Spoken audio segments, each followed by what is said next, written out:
आज की वीडियो में हम डिस्कस करेंगे प्राइड एंड प्रेजुडिस की पूरी समरी जो कि जेन ऑस्टन ने लिखी थी और इसके साथ ही हम ये भी देखेंगे कि एग्जाम में किस तरीके के क्वेश्चंस आपको आ सकते हैं इस नॉवल से रिलेटेड।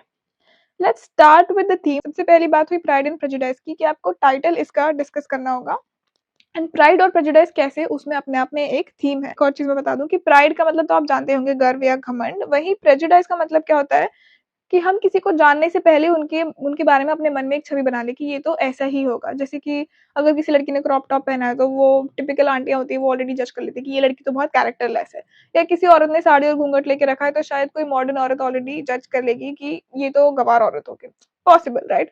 सो ये क्या होगा, ये उनकी प्रेजुडाइसेस हुआ है। इसके अलावा बहुत बड़ी थीम है love and marriage. Through out the novel आपको देखने मिलेगा कि लव और मैरिज की बहुत ज्यादा बात हुई है। फिर कंडीशन ऑफ वुमेन कैसे है वहाँ पे, उनकी शादी, उनकी इनकम, इनहेरिटेंस के बारे में आपको बात करनी होगी, उनकी एजुकेशनल एंड उनकी दूसरी अकम्पलिशमेंट्स के बारे में आपको बात करना होगा, उनकी सोशल पोजीशनिंग क्या है इसके बारे में आपको बात करना होगा। इसके अलावा एक बहुत ही इंपॉर्टेंट लाइन है जो लास्ट में आप यहाँ देख सकते हैं। Let's read this line. It is a truth universally acknowledged that a single man in possession of a good Fortune must be in want of a wife. ये लाइन काफी इंपॉर्टेंट है क्योंकि हमारी नॉवल इसी लाइन से शुरू होती है। शुरू एकदम आयरनी से की है कि कोई भी सिंगल आदमी जो कि अच्छा खासा पैसे वाला हो उसको एक वाइफ चाहिए होगी। She has made it a universal truth कि ये सच ही होगा, ऐसा ही होता है कि अगर उसके पास पैसा है, अच्छा हट्टा कट्टा जवान है तो उसको बीवी चाहिए ही चाहिए। इसके बाद हम नॉवल शुरू करते हैं, नॉवल की समरी शुरू करते हैं। तो सबसे पहले कुछ कैरेक्टर्स जिनके बारे में मैं आपको बता दूं। सबसे पहले हमारी है बेनेट फैमिली जिसमें कि मिस्टर एंड मिसेस बेनेट है और उनकी 5 बेटियां हैं। सबसे बड़ी बेटी है जेन। शी इज वेरी ब्यूटीफुल, बहुत सुंदर, बहुत अट्रैक्टिव और वेरी लेडी लाइक है, बहुत शांति से रहती है वो। उनकी दूसरी बेटी है एलिजाबेथ जो कि थोड़ी तेज है and she is not someone जो कि टिपिकल रूल्स को फॉलो करे। उसको ऐसा नहीं है कि मुझे गहने वगैरह चाहिए, but she needs freedom and love, और वो प्यार के लिए शादी करना चाहती है, पैसे के लिए नहीं। तीसरी बेटी है इनकी मैरी। इसको बहुत ऐसा ऑकवर्ड टाइप दिखाया है, इसके बारे में ज्यादा इन्फॉर्मेशन भी नहीं है। फिर चौथी बेटी है किटी और लीडिया, पांचवी बेटी है उनकी। ये दोनों जो है थोड़ी they want to go meet boys and they are into boys. इनके बारे में थोड़ा बहुत हमें नॉवल में मिलेगा एंड लीडिया की तो स्टोरी भी हमें देखने मिलेगी। सो ये मिस्टर एंड मिसेस बेनेट, इनकी 5 बेटियां हैं। अब कुछ जमाने में 5 बेटियां होना मतलब इनकी शादी करानी पड़ेगी। So there is already a lot of stress on mister and missus Bennet की अब इनकी लड़कियों की शादी होगी कैसे। They come from a middle class family, बहुत ज्यादा पैसे नहीं है बट ऑल्सो बहुत गरीब भी नहीं है। They are okay okay, but बेटियों की शादी कराना उनके लिए सबसे बड़ी चीज है और मिसेस बेनेट का भी सबसे बड़ा टेंशन यही है कि इन बेटियों की शादी करा दो कुछ भी करके। अब हम आते हैं दूसरी फैमिली जो कि है बिंगली फैमिली। इस फैमिली में मिस्टर बिंगली है एंड उनकी बहन मिस बिंगली है। Now mister Bingley he is a very eligible bachelor, he is very attractive और वो he is also very kind hearted, अच्छा पॉजिटिव कैरेक्टर है। उनकी बहन है मिस मिस बिंगली। इसके अलावा एक और है मिस्टर बिंगली के ही दोस्त मिस्टर डार्सी। मिस्टर डार्सी और इनकी बहन है जॉर्जिना, उसके बारे में हम बाद में देखेंगे। बट ये जान लीजिए कि बिंगली और डार्सी जो बहुत अच्छे दोस्त हैं। अभी मैं कहानी इन ही कैरेक्टर्स के साथ शुरू कर रही हूँ जिसमें कि मिस्टर एंड मिसेस बैनेट और उनकी 5 बेटियां, उसके अलावा mister Bingley and mister Darcy जो बहुत अच्छे दोस्त हैं। बाकी कैरेक्टर्स हम धीरे धीरे स्टोरी के साथ आगे देखेंगे। देखिए mister Darcy and mister Bingley ये इनके शहर में आते हैं, बेनेट्स के शहर में, और ये लोग बोलते हैं कि चलो हम लोग एक बॉल प्लान करते हैं। सो एक बहुत बड़ा बॉल का फंक्शन रखा जाता है जिसमें कि आपने देखा होगा मूवीज वगैरह में कि औरतें सब बड़े बड़े गाउन पहन के डांस करती हैं और पार्टी होती है, इवनिंग फंक्शंस वगैरह होते हैं। सो ये लोग वहां पे जाते हैं। वहां पे मिस्टर बिंगली को प्यार हो जाता है जेन से, because Jane is very lady like and all. और मिस्टर बिंगली को भी सब लोग बहुत पसंद करते हैं क्योंकि वो सबके साथ एकदम घुल मिल जाते हैं। Is very easy going, he is very kind hearted. वहीं mister Darcy he refuses to do anything. उनको जब बोला जाता है कि तुम एलिजाबेथ के साथ डांस कर लो तो उनको कोई मन नहीं है, वो मना कर देता है और वो थोड़ा अकड़ के रहता है, अकड़ू टाइप, मुंह फुला के रहता है, तो किसी को भी डार्सी पसंद नहीं आता है। लेकिन मिस्टर बिंगली और जेन का रिश्ता काइंड ऑफ पक्का हो जाता है कि ये दोनों एक दूसरे को पसंद करते हैं। तो जेन है वो बोलती है कि मैं जाके मिस्टर बिंगली को विजिट करती हूँ उनके घर पे। तो वो जब विजिट करने जाती है, रास्ते में बहुत बारिश हो रही होती है जिसकी वजह से वो बीमार हो जाती है। जब वो बीमार हो जाती है तो एलिजाबेथ बोलती है कि अपनी बहन की सेवा करने के लिए मैं जाऊंगी मिस्टर बिंगली के यहाँ पे, क्योंकि वो इतनी बीमार है कि उसको वापस घर पे नहीं लाया जा सकता जब तक कि वो ठीक ना हो जाए।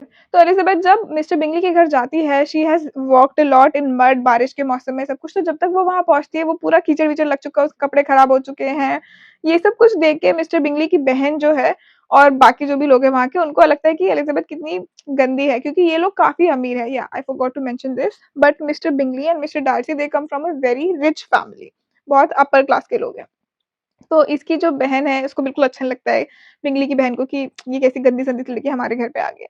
लेकिन एलिज़ाबेथ को कोई फ़र्क नहीं पड़ता है, उसको ये सब पैसे, शोहरत, नाम वगैरह से भी लेना-देना नहीं है। वो अपनी बहन की बहुत सेवा करती है और जब वो यहीं पे रहती है, तो मिस्टर डार्सी भी एक्चुअली उसी अपने दोस्त के घर में रह रहे होते हैं, मिस्टर बिंगली के यहाँ पे, और ये दोनों काफ़ी बातें वगैरह करते हैं। तो मिस्टर डार्सी को पता चलता है कि एलिज़ाबेथ का बहुत प्यार है बुक्स वगैरह को लेके, so they even start to have conversation. वो यहीं डार्सी को प्यार हो जाता है एलिज़ाबेथ से। वही मिस बिंगली जो है ना, मिस्टर बिंगली की जो बहन है, मैंने कहा था कि ये भी अमीर है, कि उसको डार्सी पसंद है। जब उसको पता चलता है कि डार्सी को तो एलिज़ाबेथ पसंद है, तो मिस बिंगली को और भी गुस्सा आ जाता है। She was already not happy with Elizabeth, but अब तो वो और ज़्यादा चिढ़ी हुई है। फाइनली जब जेन की तबीयत ठीक हो जाती है, तो एलिज़ाबेथ और जेन वापस घर चले जाते हैं। जब वो घर पहुँचते हैं, तो उनको पता चलता है कि मिस्टर कॉलिन्स उनके यहाँ पे आए हुए हैं। मिस्टर कॉलिन्स एक और कैरेक्टर है जो कि आप यहाँ देख सकते हैं। सो वो देखते हैं कि मिस्टर कॉलिन्स उनके घर पे हैं और वो ये बताते हैं क्योंकि मिस्टर बेनेट का कोई भी बेटा नहीं है और पाँचों बेटियाँ हैं। So according to the law, क्योंकि औरतें कुछ भी प्रॉपर्टी इनहेरिट नहीं कर सकती हैं, मिस्टर कॉलिन जो कि इनके दूर के कुछ रिश्तेदार थे, उनका ये घर हो जाएगा। मिस्टर बेनेट का जो घर है वो मिस्टर कॉलिन्स का हो जाएगा। सो वो जब इधर आता है, he is a very snooty man, उसका क्लर्क की तरह एक जॉब है दूसरे शहर में, दूसरे गाँव में, बट वो बहुत ऐसे प्रिटेंशियस टाइप का है, he is very snobbish also. और वो ऑफर करता है कि मैं आपकी बेटी से शादी कर लेता हूँ, तो आपके ऊपर एहसान करते हुए मैं आपको इस घर में रहने दूँगा जब तक कि आप हो। अब वो बोलते हैं कि मैं आपकी सबसे बड़ी बेटी जेन से शादी कर लेता हूँ, क्योंकि सबसे बड़ी तो वही है। तो ये लोग बोलते हैं कि नहीं, जेन का रिश्ता तो ऑलरेडी पक्का हो चुका है, तो हम जेन, क्योंकि उनको लगा था ऑलमोस्ट कि जेन की शादी बिंगली से हो जाएगी, तो वो बोलते हैं कि तुम जेन से शादी नहीं कर सकते। तो वो बोलता है ठीक है, फिर मैं एलिज़ाबेथ से शादी कर लेता हूँ। Elizabeth, we already know, she is definitely someone जो अपने ओपिनियंस रखने से कतराती नहीं है। शी डेफिनिटली नोज़ कि उसको क्या चाहिए और क्या नहीं चाहिए। सो शी रिफ्यूज़ेज़ द प्रपोज़ल, वो मना कर देती है कि मैं इस आदमी से शादी नहीं करूँगी, it is not possible for me. So even though सब लोग उसको बोल रहे हैं कि अरे कंफर्टेबल लाइफ़ जिएगी, इसके पास पैसा है और फैमिली, कुछ नहीं तो फैमिली के लिए शादी कर ले, घरवालों का तो सोच। और उसकी मम्मी भी टिपिकल वो मम्मी वाला प्रेशर उस पे डाल रही होती है। बट शी रिफ्यूज़ेज़ और वो अपना स्टैंड लेती है कि नहीं, इस आदमी से मैं शादी नहीं करूँगी। वो तो मना कर देती है, तो मिस्टर कॉलिन्स क्या करते हैं, इन्हीं बेनेट सिस्टर की एक फ्रेंड है शार्लेट, वो शार्लेट से शादी कर लेते हैं।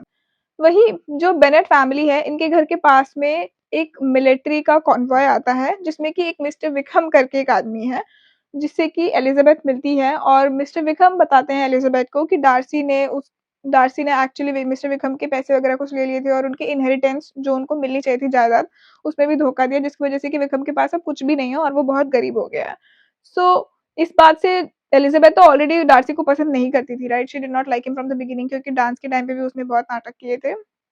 सो डार्सी एलिज़ाबेथ को प्यार करता है, लेकिन एलिज़ाबेथ डार्सी को प्यार नहीं करती है, and after meeting Vikram she starts hating him even मोर।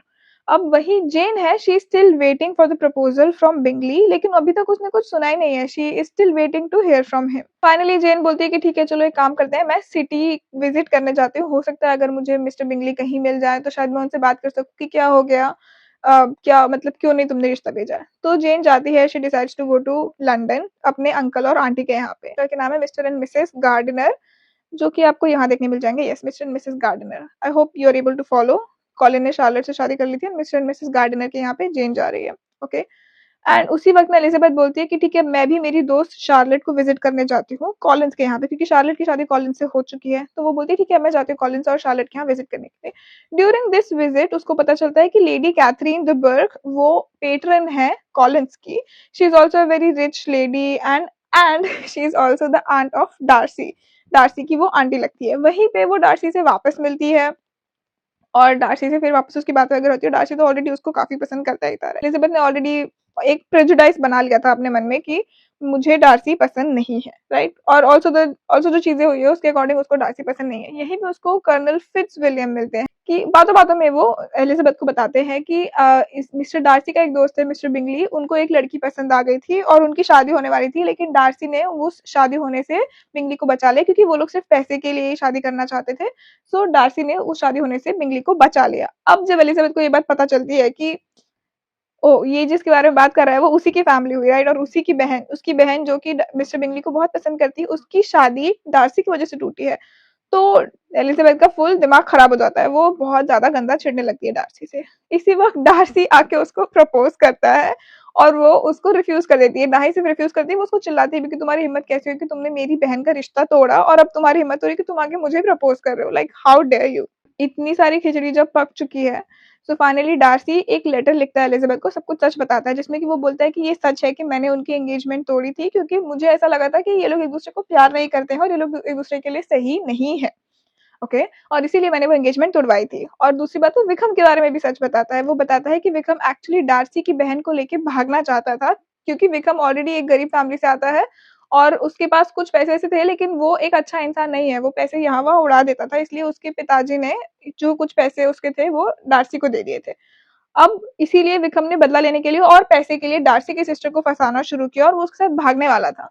अगर वो भाग जाएगा एक बार तो फिर वो इसके भाई को ब्लैकमेल कर सकता है, राइट? कि मुझे पैसे दो, तुम्हारी बहन को मैं खुश रखूँगा, तो मुझे पैसे दो यहाँ पे। लेकिन finally at the end moment Georgina सब कुछ सच अपने भाई को बता देती है डार्सी को, और विक्रम का सारा प्लान जो है वो फेल हो जाता है। इसीलिए विक्रम चिढ़ता है डार्सी से। ये सब कुछ एलिजाबेथ को पता चलता है, तो वो डार्सी को एक्सेप्ट नहीं करती है, but at least she knows the truth. So when she comes back वो बहुत कोल्डली बिहेव करती है विक्रम के साथ में। और लिडिया और किटी जो है, they are, as I said, they are very much into men and they want to meet men. तो वो मिलिट्री कैंप जाती है और उसका लिडिया का जो अफेयर शुरू हो जाता है विक्रम के साथ में, because Vikram he is a very charming person. Like तुमको पता नहीं चलेगा जब तक उसकी सच्चाई क्या है, यू वुड थिंक कि अरे कितना अच्छा आदमी है, इसके साथ कितना गलत हो गया है। सो धीरे-धीरे विक्रम और लिडिया का चक्कर चलने लगता है। सो अगर अभी तक की हम थोड़ा-सा एक छोटा-सा रिकैप लें, तो बिंगली और जेन की शादी होने वाली थी, बट नहीं हुई क्योंकि डार्सी ने वो शादी तुड़वा दी। यही डार्सी और एलिजाबेथ, डार्सी एलिजाबेथ को प्यार करता है लेकिन एलिजाबेथ डार्सी को प्यार नहीं करती है।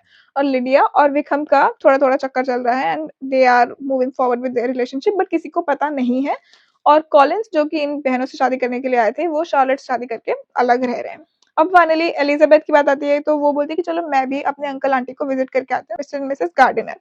जब वो वहां जाती है तो ये लोग बोलते हैं कि अरे चलो चलो हम डार्सी के यहाँ पे जाते हैं, उनका बहुत बड़ा महल है, मतलब पैलेस टाइप से बहुत बड़ा घर है। अब इसकी कोई इच्छा नहीं होती है डार्सी के यहाँ जाने की, तो शी मेक श्योर कि डार्सी घर पे नहीं हो उस वक्त में वो जाएगी वहां पे अपने अंकल आंटी के साथ में, क्योंकि वो उनको मना नहीं कर सकती थी, क्या बताती क्यों नहीं जाना है मुझे। फिर जब ये लोग वहां पे जाते हैं और जब ये वहां पे उनकी सर्वेंट से बात करती है, डार्सी के सर्वेंट से, तो वो बताते हैं कि अरे डार्सी तो बहुत अच्छा है, सबका बहुत ध्यान रखता है। और उसी बीच में डार्सी वहाँ आ जाता है। जब वो आता है तो वो बहुत कॉर्डियली पेश आता है, मिस्टर एंड मिसेस गार्डिनर से भी वो उनको घर-वर दिखाता है और वो अपनी बहन से भी मिलवाता है एलिजाबेथ को। And he is like a very different person, जो कि इसने अपने मन में जो इमेज बना के रखी थी उससे काफ़ी डिफरेंटली वो बिहेव कर रहा है अभी। सो धीरे-धीरे इसके मन में चेंजेस आ रहे हैं डार्सी के लिए, क्योंकि उसका प्रेजुडाइज़ जो था कि उसने बना के रखा था कि डार्सी बहुत बेकार आदमी है, he is rude, he is rich, he is snobbish. तो उसके मन में थोड़े-थोड़े चेंजेस आने लगते हैं कि नहीं, may be he is not so bad.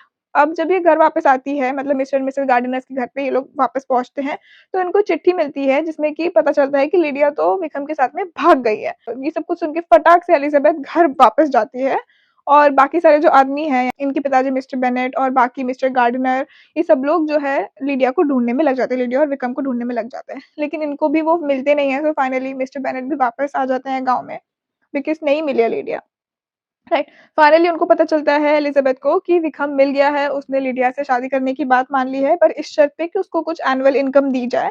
That was his plan all along, right? कि उसको पैसे मिलते रहें तो वो आपकी बेटी के साथ शादी करके रहने के लिए तैयार है। फाइनली एलिजाबेथ अज़्यूम्स कि ठीक है चलो एटलीस्ट इनकी शादी तो हो रही है, और उसको लगता है कि ये पैसे मिस्टर एंड मिसेस गार्डिनर दे रहे होंगे। लेकिन उसको बाद में पता चलता है कि ये पैसे तो एक्चुअली डार्सी ने दिए थे और डार्सी ने ही उनका पता लगाया था। तो अब इसका मन थोड़ा-सा और हृदय परिवर्तन होता है कि wow! Darcy is not so bad. इसने मेरी कितनी मदद की और मेरी बहन का भी ध्यान रखा, और जबकि ये सब तब जब she is not even agreeing to marry. Towards the end हमें पता चलता है लिडिया और विक्रम की शादी हो जाती है, वो लोग घर पे आते हैं, घर पे मिलने के लिए आते हैं, सो सब लोग मिलते हैं, but they are not happy about it and there is a cold welcome. But Lydia को कोई फ़र्क नहीं पड़ता है, उसने विक्रम से शादी कर ली, उसके लिए दुनिया में सबसे अच्छा आदमी विक्रम ही है, तो वो उसके साथ शादी करके खुश है। और फाइनली विक्रम का नेक्स्ट असाइनमेंट आ जाता है, तो वो लोग वहाँ से चले जाते हैं। वहीं बिंगली जो वापस आ जाता है अपना रिलेशनशिप रिज़्यूम करने के लिए जेन के साथ में, क्योंकि डार्सी ने उसको समझाया होगा कि नहीं मुझे गलत लगा था, मैं माफ़ी माँगता हूँ और तुम प्लीज़ अपना जो रिलेशनशिप है वो कंटिन्यू करो। अब आपको याद है कॉलिंस की जो पेट्रन थी लेडी कैथरीन, राइट? सो वो नहीं चाहती है कि एलिजाबेथ की शादी डार्सी से हो। उसको पता चलता है थ्रू मिस बिंगली, जो हमने हमें पता है, हमें याद था ना वो बहन जिसको कि डार्सी से शादी करनी थी। तो वो इधर आके एलिज़ाबेथ को बोलती है कि मुझे नहीं लगता कि तुम उसके लायक हो, क्योंकि तुम इस गरीब घर से आती हो और वो बहुत ही अच्छा आदमी है। आई डोंट थिंक तुम्हें उससे शादी करनी चाहिए। तो तुम मुझे अभी के अभी प्रॉमिस करो कि तुम कभी भी उससे शादी नहीं करोगी। जिस पे कि एलिज़ाबेथ जवाब देती है कि मेरे उससे शादी करने का कोई प्लान नहीं है, लेकिन मैं आपको कोई भी प्रॉमिस नहीं देने वाली हूँ। मेरा जब जिससे मन करेगा मैं उससे शादी करूँगी। अब जब ये सारा बात हो जाती है तो ये भी थोड़ा सोचती है कि do I want to marry Darcy, like करना चाहिए क्या मुझे? और डार्सी को जब किसी और के थ्रू ये पता चलता है कि अच्छा इसकी आंटी गई थी, उसकी आंटी ने ये सब बोला था और इसने मना कर दिया है, तो उसको लगता है कि हो सकता है कि अगर मैं वापस पूछ के देखूँ तो शायद ये मान जाएगी। तो Darcy finally decides to go and ask Elizabeth out, और फिर वो एलिज़ाबेथ भी मान जाती है because she also has started to like him. तो फाइनली सबकी शादी हो चुकी है। लिडिया की शादी विक्रम से हो चुकी है, बिंगली और जेन की शादी हो चुकी है, डार्सी और एलिज़ाबेथ की शादी हो चुकी है, एंड दूसरी दोनों तो अभी काफ़ी यंग है तो उनकी शादी नहीं होगी अभी। एंड बिकॉज़ नॉवल की शुरुआत इससे हुई थी कि हर आदमी को बीवी चाहिए, सो सब बंदियों की, सब लड़कियों की अब शादी हो चुकी है। अब इसमें किस टाइप के क्वेश्चंस आते हैं एग्जाम में, हम ये देख लेते हैं। So discuss Jane Austen's treatment of the theme of love and marriage in Pride and Prejudice. तो अब देखिए सबकी शादियां अलग अलग तरीके से हो रही हैं, अलग अलग रीजंस की वजह से हो रही हैं।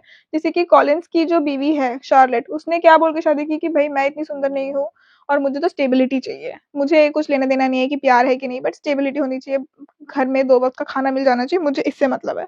सो इसका अलग, फिर एलिज़ाबेथ की शादी अलग तरीके से हो रही है और जेन तो she was already madly in love with him, तो अलग तरीके से शादी हो रही है। फिर ये टाइटल के बारे में काफ़ी इंपॉर्टेंट क्वेश्चन है, प्राइड एंड प्रेजुडिस को आप इलस्ट्रेट कीजिए। उसके अलावा बहुत सारे कैरेक्टर्स हैं, इनको आप कैसे डिफाइन करेंगे, डिस्कस कीजिए कि जेन ऑस्टिन ने कैसे कैसे इन कैरेक्टर्स को इंट्रोड्यूस किया है, किस तरीके से उसका ट्रीटमेंट है इन कैरेक्टर्स को लेकर। उसके अलावा एक और क्वेश्चन है कि प्राइड एंड प्रेजुडिस कहीं न कहीं एक इम्पॉसिबिलिटी की तरह बताते हैं शादी में प्यार का होना। Do we agree with that statement? Feminist point of view से इस नॉवल को डिस्कस कीजिए, एंड कोई भी 4 मेल कैरेक्टर्स इस नॉवल के आप डिस्कस कीजिए। और एक ये काफ़ी इंटरेस्टिंग क्वेश्चन है कि आपका फेवरेट कैरेक्टर कौन है इस नॉवल में? I feel like it probably would be Elizabeth, because बहुत सारा फोकस उसी के ऊपर हो रहा है। सो प्रोबेबली या तो एलिज़ाबेथ होगा या जेन होगी because she is pretty and feminine, या फिर डार्सी हो सकता है because he is a layered character. But this is actually a very interesting answer. I would love to hear from you guys. And last question जो काफ़ी बार exam में आ चुका है, वो है कि सोशल इश्यूज़ के बारे में जेन ऑस्टिन ने बात की है through this novel, and what do you think about it? So इस टाइप के क्वेश्चंस एग्जाम में आ सकते हैं। I hope you are able to attempt these